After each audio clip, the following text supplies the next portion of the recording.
কুমারগ্রাম বিধানসভার বিধায়ক মনোজ কুমার ওরাও আগেই রাজ্যের পূর্ণমন্ত্রী হিসেবেই শপথ গ্রহণ করেছিলেন, আর এবার তার কাঁধে এলো এক অত্যন্ত গুরুত্বপূর্ণ দায়িত্ব। কি সেই দায়িত্ব আপনাদের জানাবো।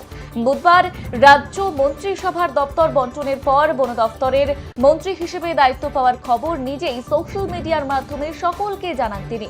আর নতুন এই দায়িত্ব পাওয়ার পর থেকেই রাজনৈতিক মহল থেকে শুরু করে তার নির্বাচনী এলাকায় খুশির হাওয়া বইছে।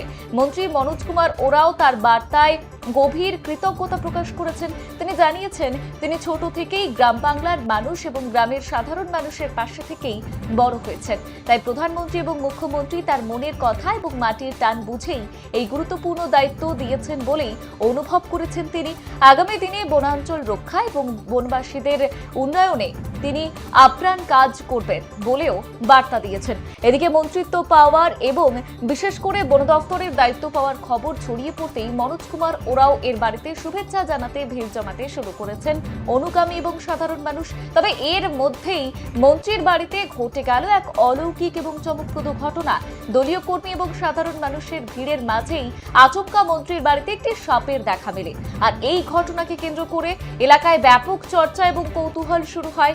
সাধারণ মানুষের অনেকেই এটিকে স্রেফ কাকতালীয় ঘটনা হিসেবেই দেখছেন না।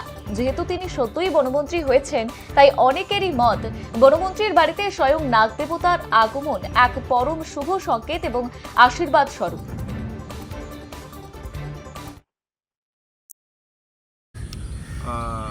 সবাইকে নমস্কার। আপনারা যারা আমাকে একদম ছোট থেকে দেখেছেন বা জানেন, তারা জানেন জঙ্গলের প্রতি, পশু প্রাণীর প্রতি একটা আমার আলাদা টান ছিল, একটা নিবিড় সম্পর্ক ছিল। জানি না সেটা আমাদের রাজ্য নেতৃত্ব কী করে জেনেছে। ধন্যবাদ দেই প্রধানমন্ত্রীকে, মাননীয় নরেন্দ্র দামোদর দাস মোদীকে। ধন্যবাদ দেই আমাদের মুখ্যমন্ত্রী, সবার প্রিয় মাননীয় শুভেন্দু অধিকারীকে। ধন্যবাদ দিই বিচার পরিবারকে, ধন্যবাদ দিই নেতৃত্বকে। তার সাথে অবশ্যই আপারমোর সমস্ত জনগণকে ধন্যবাদ দিই যে আপনাদের আশীর্বাদে, আপনাদের ভালোবাসায় আমাকে খুব বড় দায়িত্ব দেওয়া হয়েছে এই সমস্ত বন্যপ্রাণ, জঙ্গল ইত্যাদিকে রক্ষা করার জন্য। আমাকে বন দপ্তর দেওয়া হয়েছে, তার সাথে পরিবেশকে। আপনাদের প্রত্যেকের আশীর্বাদে, প্রত্যেকের ভালোবাসায়, প্রত্যেকের সায়েসানে আশা করি বাংলার এদের প্রতি আমি অবশ্যই কোনো কিছু করে দেখাবো। আমি আমার দায়িত্ব অবশ্যই নিষ্ঠার সাথে পালন করব। আপনাদের প্রত্যেকেরই সায়েসান আমার ভীষণভাবে দরকার। আমি চাই এই বাংলা যেন আবার আগের মতো জঙ্গলের থাকে। যেহেতু আমি নিজে একটি আদিবাসী ছেলে, আমাদের এই আন্দোলনেরই রুড়ে ছিল, শিকড়েই ছিল জল জমিন জঙ্গল।